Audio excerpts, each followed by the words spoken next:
أعوذ بالله من الشيطان الرجيم بسم الله الرحمن الرحيم اللهم صل على محمد وآل محمد وعجل فرجهم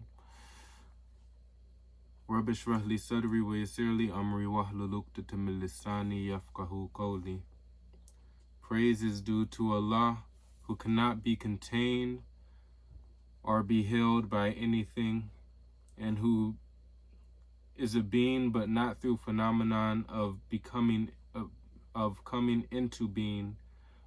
He exists not of non-existence.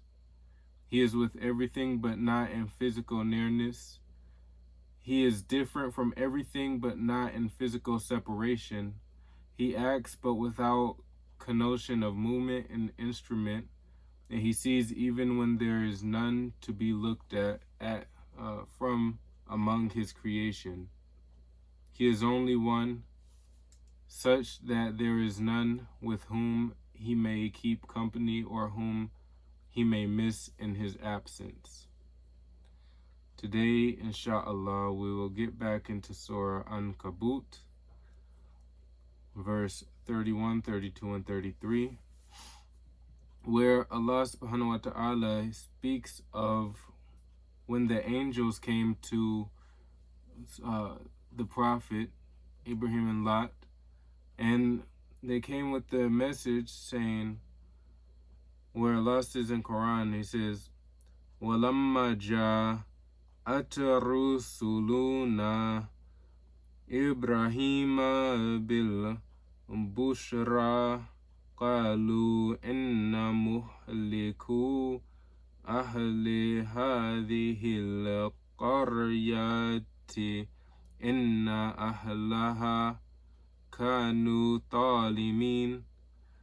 When our messenger angels came to Abraham with the good news of the birth of Isaac, they said, "We are going to destroy the people of this city of Sodom, for its people have persisted in wrongdoings." And then, قَالَ إِنَّ فِيهَا لُوطًا قَالُوا نَحْنُ أَعْلَمُ بِمَنْ فِيهَا لَنُنَجِّيَنَّهُ وَأَهْلَهُ إِلَّا امْرَأَتَهُ كَانَتْ مِنَ الْغَابِرِينَ. He said, "But Lot is there." They responded, We know best who is there. We will certainly save him and his family, except his wife, who is one of the doomed. وَلَمَّا أَنْ جَاءَتْ رُسُلُنَا لُوطًا سِيءَ بِهِمْ وَضَاقَ بِهِمْ ذَرْعًا وَقَالُوا لَا تَخَفْ وَلَا تَحْزَنْ إِنَّا مُنَجُّوكَ وَأَهْلَكَ إِلَّا امْرَأَتَكَ كَانَتْ مِنَ الْغَابِرِينَ. And when our messenger angels came to Lot, he was distressed and worried by their arrival. They reassured him, "Do not fear nor grieve. We will surely deliver you and your family, except your wife, who is one of the doomed." So, getting into these verses, first they go on talking about, and when our messenger angels came to Abraham with good tidings of a son of Isaac, they've said, "Verily, we are going to destroy the people of this town. Verily, they are a people unjust." Now, in Sahifa Sajidiyya, Imam Sadiq mentions that the group of angels, each of which had a special responsibility. You see, the angels came, usually they would come to the people that they go to with a particular message. But in this case, they came not just with one, they came to give they came with several names. They gave the glad tidings of Prophet Abraham, peace be upon him, son. They came to announce the punishment of the people of Lot, peace be upon him, and the execute of the divine punishment. So then that's verse 31. In 32, it gets into what people they're actually talking about, getting in more into specifics. See, it said Abraham to the messenger angels, verily Lot is in it. This is what Abraham is saying to the angels.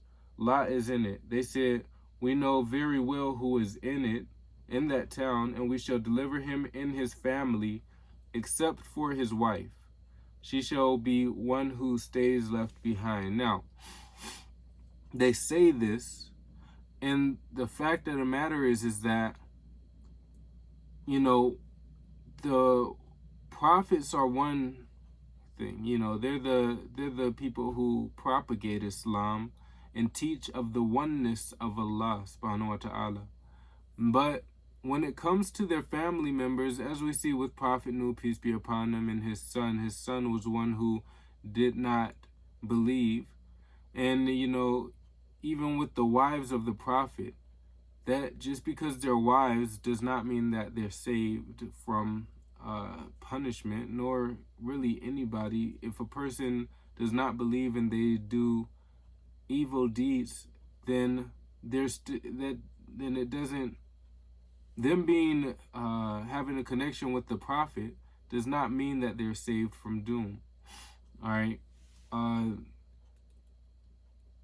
It says that being a prophet's wife alone is not of value, but being in his company and following him is of value. So that being said, they're not sinless. So when Prophet Abraham said to the angel, verily Lot is in it, they said, verily we know very well who is in it. That means when it comes to the people in the town, you know, Allah can give his punishment to whom he wills, and he could save whom he wills. You know, so in this case, there's a town full of Prophet Lot, peace be upon him, and his family and his people. And the ones who are going to be saved are the ones who valued the message that prophet gave to his people. Those who didn't are those who are going to be destroyed. And then it goes on to talk about, and when our messengers came to Lot, he was grieved at the account and distress for them. But they said, fear not nor grieve, for verily we shall deliver you and your family, except your wife. She shall be one of those who stay behind. Now, the cause of Lot's stress was not the angels coming to him. The cause of his anxiety and his stress was the fact that these angels are coming, and he's worried about the fact that his people will act in a disgraceful and shameful manner in front of these angels. You know, these angels who were in the form of handsome youth came in, you know, they come in such an honorable and great way that then if the angels were to see the people of Lot in their condition and their shamelessness, their shameful acts and their disgraceful acts, then, you know, that idea of presenting his people in front of these honorable angels, that is what really caused him stress. So the angel said, fear not nor grieve, verily we shall deliver you and your family, except for your wife, who are one who will stay behind. You know, so that is the result of the people of Lot, who really acted in a disgraceful manner. And this goes and shows the message of the prophets that, those who believe and work righteous deeds, those are those who will get gardens beneath which rivers flow. And those who don't follow the guidance of Allah when it's presented before them, and they reject the propagation of Islam from the prophets, those are the people who they seen the truth and they rejected it, and they earned the fire for themselves in the afterlife. So we ask Allah to keep us on the straight path, that He guide us onto the straight path, and that He makes it easy for us to have our feet firm on the straight path, and He keeps our feet firm in that He gives us the tawfiq and blessing, and that He hasten the reappearance of the final Imam and make us His close supporters upon His return. And we ask Allah to rain peace, mercy, and blessings on Muhammad and His holy household. Arhamar Rahimin, Amin Ya Rabbil Alameen. Allahumma salli ala Muhammadin wa ali Muhammad wa ajil farjahum.